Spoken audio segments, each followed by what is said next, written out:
तो जय हिंद दोस्तों, स्वागत है आप सभी का फिर से मेरे यूट्यूब चैनल पे। तो दोस्तों, आज के क्लास में हम लोग विज्ञान के जो रसायन विज्ञान का पार्ट है क्लास 10th में धातु और अधातु, वहाँ के एमसीक्यू को हम लोग सॉल्व करेंगे, जो कि परीक्षा की दृष्टि से बहुत ही इम्पोर्टेंट है। यहाँ पर आप लोगों से 20 क्वेश्चन पूछा जाता है बहुविकल्पी, ठीक है, जिसमें से यहाँ से भी क्वेश्चन बनता है। तो इसके बहुविकल्पी क्वेश्चन को अगर आप पहले से रट चुके हो इस चैप्टर का, तो आज का क्लास आपके लिए बहुत ही बेहतरीन होगा। और अगर नहीं पढ़े हो एक बार भी, तो क्लासेस में आप कम ही क्वेश्चन सॉल्व कर पाओगे। इसके लिए आपको क्या करना होगा, क्लासेस देखने के बाद आप लोग जाकर किताब में फिर से रिवीजन करेंगे। रिवीजन करने के बाद फिर से इस वीडियो को देखेंगे तो आपका भी नंबर इंक्रीज़ करेगा, ठीक है। तो चलो हम लोग बिना टाइम गवाए क्लास स्टार्ट करते हैं। और इस क्लास के एंड होने के बाद आपका 8:30 बजे से सामाजिक विज्ञान का क्लास है, जहाँ पे बहुविकल्पी क्वेश्चन सॉल्व हो रहा है। और 9 बजे से आपका विज्ञान का क्लास है, जहाँ पे थ्योरेटिकल पढ़ाया जा रहा है। और 10 बजे से आपको गणित पढ़ाया जाता है, ठीक है। और सुबह 6 बजे से आपको इंग्लिश पढ़ाया जाता है। तो आप लोग सारे क्लासेस में जुड़ो अगर हाई स्कूल के बच्चे हो। और इंग्लिश की क्लास के लिए 11, 12, 10, 9 सब एक साथ पढ़ सकते हैं, क्योंकि सबके लिए वो ज़रूरी है जो टॉपिक पढ़ाया जा रहा है, ठीक है। तो चलो हम लोग अपने वीडियो को, अपने क्लास को स्टार्ट करते हैं। तो दोस्तों, देख सकते हैं यहाँ पे पहला सवाल आ गया आपकी स्क्रीन पर। पहला सवाल कह रहा है, निम्नलिखित में से कौन सी धातु जल के साथ सामान्य ताप पर क्रिया करती है। निम्नलिखित में से कौन सी धातु जल के साथ सामान्य ताप पर क्रिया करती है। जल्दी से इसका जवाब आप लोग दे देंगे। सामान्य ताप पर क्रिया करती है, जल्दी से इसका जवाब कीजिए सब लोग। कौन सा ऑप्शन सही है, जल्दी से इसका जवाब कीजिए। कौन सा ऑप्शन सही है, कौन सा ऑप्शन सही है। निम्नलिखित में से कौन सी धातु जल के साथ सामान्य ताप पर क्रिया करती है, जल्दी से इसका आंसर करेंगे। तो answer B, option B is right answer, sodium. समझ में आ गया सबको, क्लियर। अगले क्वेश्चन पे चलते हैं। अधातु, अधातु है, इनमें से जो चारों ऑप्शन है इसमें से अधातु कौन है, यानी कि पोटेशियम है, फेरस है, एल्युमिनियम है, सोडियम है। तो इनमें से कौन अधातु है, यानी कि धातु नहीं है। तो जल्दी से इसका उत्तर बताएंगे सब लोग। अधातु है, सॉरी अधातु है, ठीक है।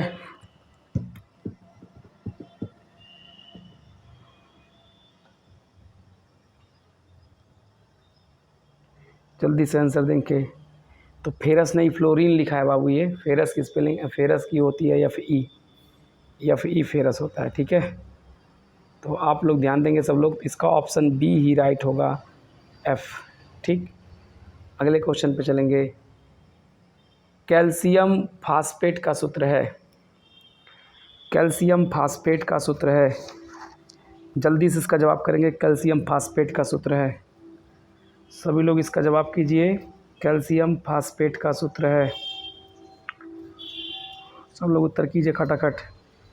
सबके जवाब आ रहे हैं। कैल्शियम फास्फेट का सूत्र, कैल्शियम फास्फेट का सूत्र है।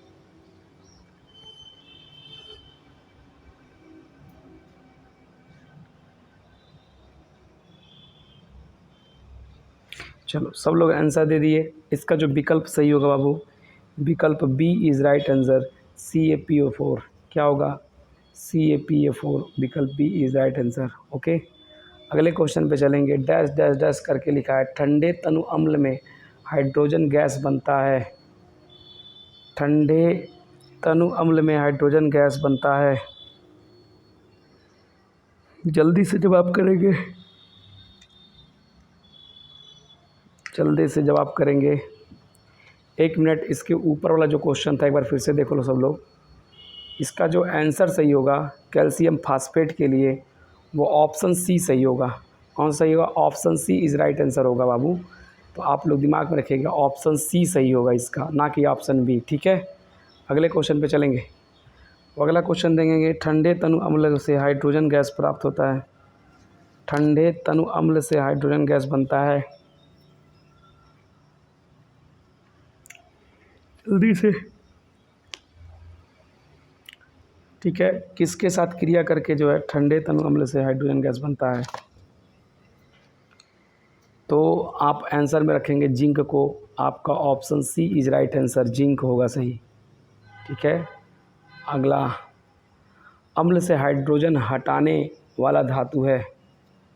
अम्ल से हाइड्रोजन हटाने वाला धातु, अम्ल से हाइड्रोजन हटाने वाला धातु। जल्दी से इसका आंसर करेंगे। हाइड्रोजन हटाने वाला धातु अभी जस्ट ऊपर वाले की तरह है। हाइड्रोजन हटाने वाला धातु, अम्ल से हाइड्रोजन हटाने वाला धातु क्या है? तो option A is right answer होगा, जड़ियन। क्या होगा? जड़ियन। अगले क्वेश्चन पे चलेंगे। एल्यूमिनियम की सतह पर ऑक्सीजन परत बनाना कहलाता है। एल्यूमिनियम की सतह पर ऑक्सीजन परत बनना, एल्यूमिनियम की सतह पर ऑक्सीजन परत का बनना कहलाता है। एल्यूमिनियम की सतह पर ऑक्सीजन गैस का परत बनना, ऑक्सीजन का परत बनना कहलाता है। तो क्या कहलाएगा? तो option A is right answer, एनोडीकरण, एनोडिंग। ठीक है। अगला, निम्न में से कौन सा तत्व धात्विक है? निम्न में से कौन सा तत्व धात्विक है? निम्न में से कौन सा तत्व धात्विक है? निम्न में से कौन सा तत्व धात्विक है?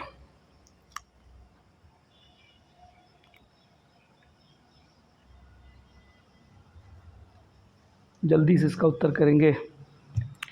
तो option C is right answer. ठीक है। कौन सा धात्विक है? ऑप्शन सी।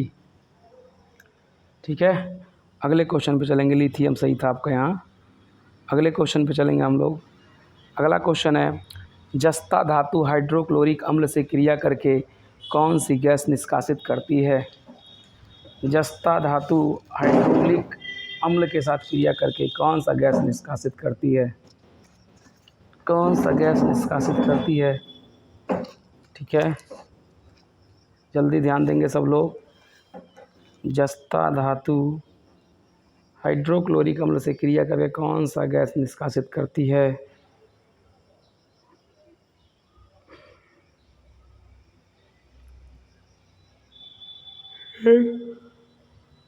जस्ता माने जिंक। जिंक किसका निर्माण करती है? जड़ किसका निर्माण करेगी? किसका निर्माण करेगी? जस्ता धातु हाइड्रोक्लोरिक अम्ल से क्रिया करके कौन सा गैस निकालती है? तो आपका answer C is right answer होगा, हाइड्रोजन। ठीक। अगले क्वेश्चन पे चलें। अगले क्वेश्चन को ध्यान देंगे। निम्न में से कौन सी धातु अम्ल से हाइड्रोजन विस्थापित करती है? निम्न में से कौन सी धातु अम्ल से हाइड्रोजन विस्थापित करती है? निम्न में से कौन सी धातु हाइड्रोजन में से अम्ल से हाइड्रोजन विस्थापित करती है? अम्ल से हाइड्रोजन विस्थापित करती है।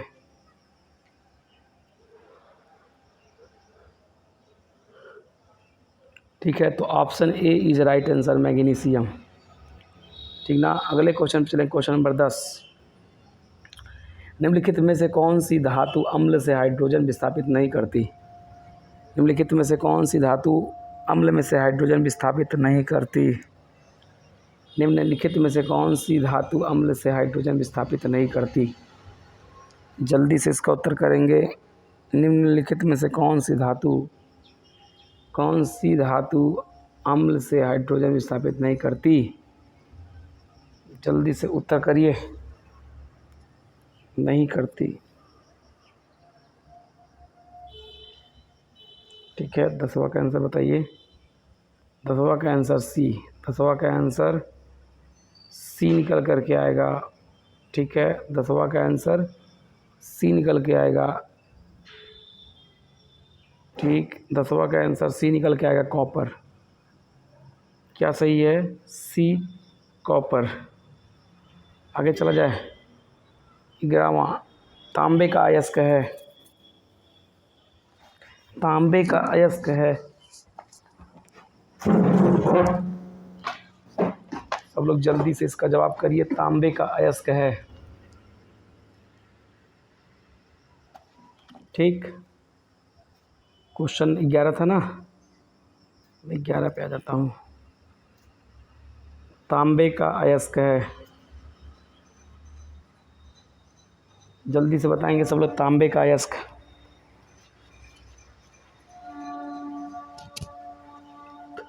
Option B is right answer, malachite. Option B is right answer, malachite. अगला अगला ध्यान देंगे। अगला क्वेश्चन है ताम्र ग्लांस। ताम्र ग्लांस का रासायनिक सूत्र है, ताम्र ग्लांस का रासायनिक सूत्र है,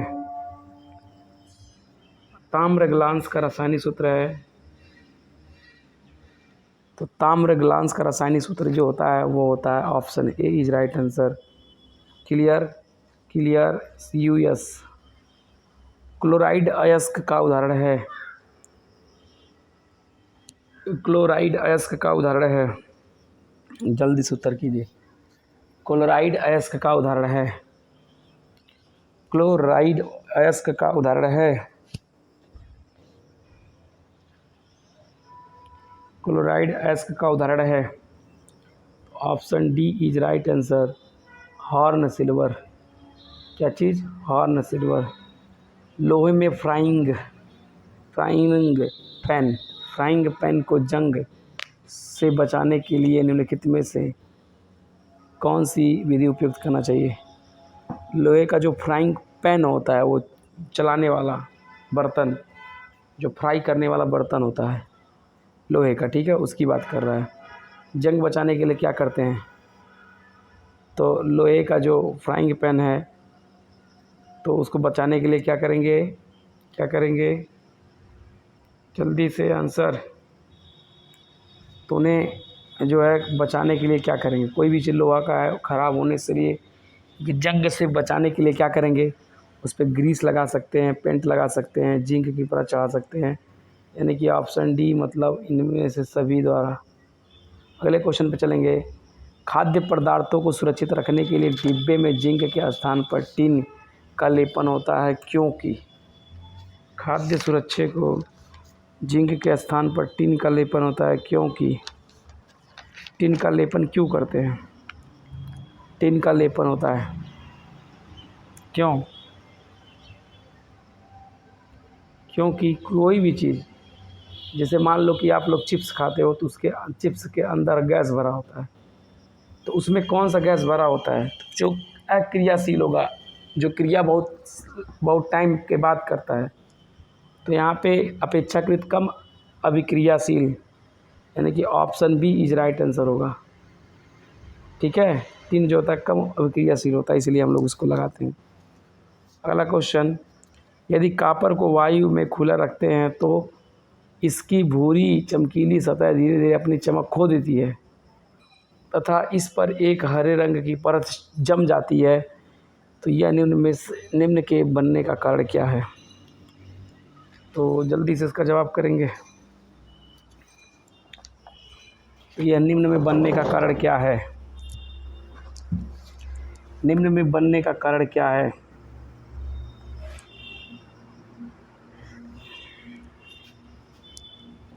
तो आपका जो ऑप्शन होगा निम्न का बनने का कारण आप सभी का ये है, option B is right answer, option B is right answer. इसका नाम है बेसिक कॉपर कार्बोनेट, जिसको हरा कॉपर कहते हैं। बेसिक कॉपर कार्बोनेट की परत बनती है इसके ऊपर, ठीक है, जिसका सूत्र क्या होता है? CuCO3। अगला एंटीमनी है। एंटीमनी क्या है? धातु है, उपधातु है कि अधातु है कि अक्रिय गैस है? तो एंटीमनी क्या है? एंटीमनी क्या है? तो antimony option A is right answer, एक उपधातु है। Clear clear. अगले क्वेश्चन पे चलेंगे। अम्लगम पीतल, पीतल है, पीतल है। अगला क्वेश्चन, पीतल है, पीतल है क्या है? धातु है कि उपधातु है कि अधातु है कि यौगिक है? ये विषमांगी है। जल्दी से इसका जवाब करेंगे। पीतल, तो पीतल जो होता है बाबू आपका मिश्र धातु है, option B is right answer इसका होगा। पीतल के अंदर जो होता है 70% कॉपर होता है, ठीक है, और 30% जिंक होता है, 30% जिंक होता है पीतल के अंदर, ठीक है। 70% कॉपर Cu और 30% जिंक होता है, और इन दोनों को मिलाते हैं जब, तब जाके बनता है पीतल, ठीक है। तो इसका ट्रिक याद करने का तरीका आप जानो। कि इसका ट्रिक कैसे याद करोगे, तो आप एक ऑप्शन लिख सकते हो ट्रिक में, पिताजी, पिता जी। तो अगर पीतल बनाना है, पी फॉर पीतल, अता से तांबा और ज फॉर जिंक, तांबा और जिंक मिलाएंगे तब जाके पीतल बनेगा। तो ये ट्रिक है पिताजी। ठीक है, अगले क्वेश्चन पे, अम्लगम होते हैं, ये अम्लगम क्या होता है, इनको ध्यान दो सब लोग। अम्लगम होते हैं, अम्लगम होते हैं, अम्लगम होते हैं, जल्दी से इसका उत्तर करेंगे सब लोग। अम्लगम क्या होता है, 2013 में पूछा गया क्वेश्चन है, अम्लगम क्या होता है।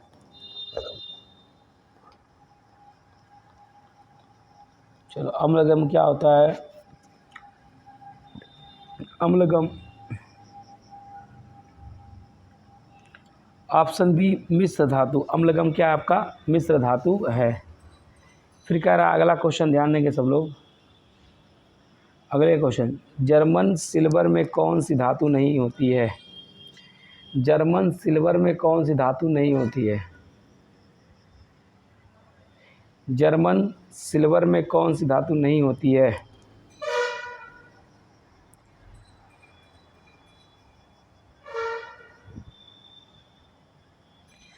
जर्मन सिल्वर में निम्नलिखित में से कौन सी धातु होती है, जल्दी से सब लोग उत्तर बताएंगे इसका।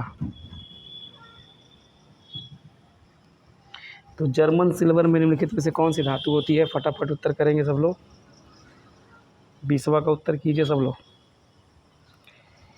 तो जर्मन सिल्वर में जो है आपका कौन कौन से धातु होते हैं, कौन सी धातु नहीं होती है, सॉरी, जर्मन सिल्वर में कौन सी धातु नहीं होती है। तो आपका जो Ag है ये नहीं होता है, बाकी जिंक भी होता है, कॉपर भी होता है, निकल भी होता है। तो कौन कितना परसेंट होता है इसको थोड़ा सा समझो। तो जो कॉपर होता है वो 50% होता है, जिंक जो होता है वो 35% होता है, ठीक है, और निकल जो है 15% होता है, तब जा कर के बनता है जर्मन सिल्वर। ठीक, कोई दिक्कत, जर्मन सिल्वर में सिल्वर होता ही नहीं है। ठीक है, क्या क्या है, copper zinc nickel, copper zinc nickel. German कौन कौन गया, जर्मनी का मान है कॉपर जिंक निकिल। ठीक, 50 35 15 कापर जिंक निकिल, याद रख लेना। 21, क्या होता है जब कैल्शियम की जल की अभिक्रिया कराई जाती है, क्या होता है जब कैल्शियम की जल से अभिक्रिया कराई जाती है। पहला, यह जल से अभिक्रिया नहीं करता। दूसरा, यह जल से विस्फोटक अभिक्रिया करता है। तीसरा, यह जल से कम विस्फोटक अभिक्रिया करता है। चौथा, हाइड्रोजन गैस के बुलबुले बनते हैं तथा कैल्शियम के सतह पर जमा हो जाता है।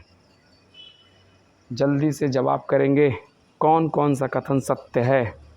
क्वेश्चन 21, जल्दी से जवाब करेंगे सब लोग, कौन कौन से कथन सत्य है। तो option D is right answer होगा।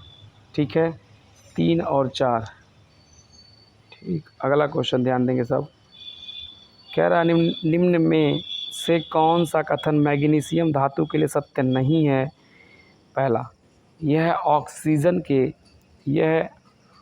ऑक्सीजन में एक चमकदार श्वेत उजाला के साथ जलती है। पहला। दूसरा, यह शीतल जल से अभिक्रिया करके मैग्नीशियम ऑक्साइड और हाइड्रोजन गैस उत्पन्न करती है। दूसरा। तीसरा, यह गर्म जल से अभिक्रिया करके मैग्नीशियम हाइड्रोक्साइड तथा हाइड्रोजन गैस उत्पन्न करती है।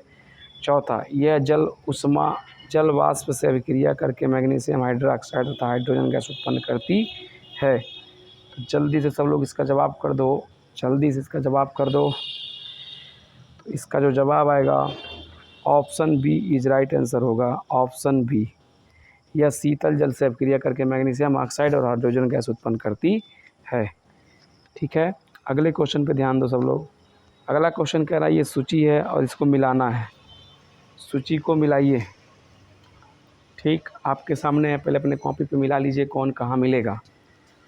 आप लोग फटाक से इसको मिला लीजिए कौन कहाँ मिलेगा। उसके बाद मैं आपको ऑप्शन भी दिखा दे रहा हूँ। ऑप्शन इसका आई थिंक नहीं मैं दिया हूँ, लेकिन मैं ऑप्शन बना दे रहा हूँ। ठीक है, ऑप्शन में बना दे रहा हूँ, जैसे कि आप यहाँ मैं ऑप्शन बना रहा हूँ। Option A B, option A जो है आपका, मान लो ये ए है, बी है, सी है, डी है। तो इसके ऑप्शन ए जो है आपका, ये ए है, बी है, सी है, डी है। तो ऑप्शन ए जो बनाया है उसमें 4 5 1 3। ऑप्शन बी जो बनाया है, ऑप्शन बी जो बनाया है सी वाला, ऑप्शन सी जो बनाया है 2 3 5 4। ठीक, तो ये ऑप्शन नोट डाउन कर लेंगे सब लोग। ऑप्शन ए और ऑप्शन सी, ये 5 है वो। चलिए अब अगला ऑप्शन आप लोग का मैं बना रहा हूँ। इसके ऊपर जो ऑप्शन है, ऑप्शन बी और डी। तो ऑप्शन बी जो बनाया है, यहाँ मान लो ए है, बी है, सी है, डी है। तो इसका ऑप्शन ए बनाया, ऑप्शन बी बनाया है 5 2 1 3, और ऑप्शन डी बनाया है 3 4 1 2। तो जल्दी से, तो चारों ऑप्शन आपको मैं दे चुका हूँ। अब आप लोग बताएंगे इस क्वेश्चन का जवाब। मैं ऑप्शन हटा रहा हूँ, इस क्वेश्चन का जवाब बताएंगे कौन कहाँ जाके मिलेगा। तो चलो आप लोग ऑप्शन को मिला चुके होंगे, अब चलो हम लोग ऑप्शन हम लोग को बताते हैं। तो जो ए होगा वो 3 पर जाएगा। ठीक, जो ए होगा कहाँ जाएगा, 3 पर। ठीक है, उसके बाद से जो बी होगा वो 4 पर जाएगा, बी जो होगा वो 4 पर जाएगा। और बी के बाद जो सी होगा वो सी जो है 1 पर जाएगा। ठीक है, और जो डी है वो किस पर जाएगा, डी वाला ऑप्शन जाएगा कहाँ पे, डी वाला ऑप्शन कहाँ जाएगा, 2 पे जाएगा। ठीक है, ठीक है, ठीक है। तो आप लोग को समझ में आ गया, आप लोग समझ गए होगे। ऑप्शन नहीं है तो आप लोग समझ गए होगे ना कौन कहाँ जाके मिलेगा। तो समझ में आ गया सबको, समझ में आ गया सबको। तो ये टोटल क्वेश्चन समाप्त हो गए, 23 क्वेश्चन टोटल था। तो आई होप दोस्तों आप लोग को समझ में आ गया होगा। तो आप लोग जब भी इस क्लास को करो तो सबसे पहले क्या करना है, आपको घर पे एक बार रिवीजन करना है इसको, फिर क्लास देखना है, फिर एक बार रिवीजन करना है। ठीक है ना। बहुविकल्पी क्वेश्चन मेरा सॉल्व करने से पहले एक बार पढ़ लो इस चैप्टर को, उसके बाद जो है बहुविकल्पी क्वेश्चन सॉल्व करोगे तो ज़्यादा मज़ा आएगा। अगर नहीं पढ़ पाते हो तो क्लास देख लो एक बार, फिर जाके सॉल्व करो, फिर उसके बाद से एक बार क्लास देखो, फिर सॉल्व करो। देखते हैं आपको कैसे नहीं याद होगा, सब याद हो जाएगा। समझ में आ गया सबको। तो चलो हम लोग साइंस, इसके बाद सामाजिक विज्ञान के क्लास में मिलेंगे। ठीक है, 8:30 बजे। सब लोग रेडी रहोगे ना, रेडी रहोगे ना सब लोग, बिल्कुल सब लोग रेडी रहिएगा। और 8:30 बजे हम लोग क्लास में मिलते हैं। तब तक के लिए सबको जय हिंद, वंदे मातरम।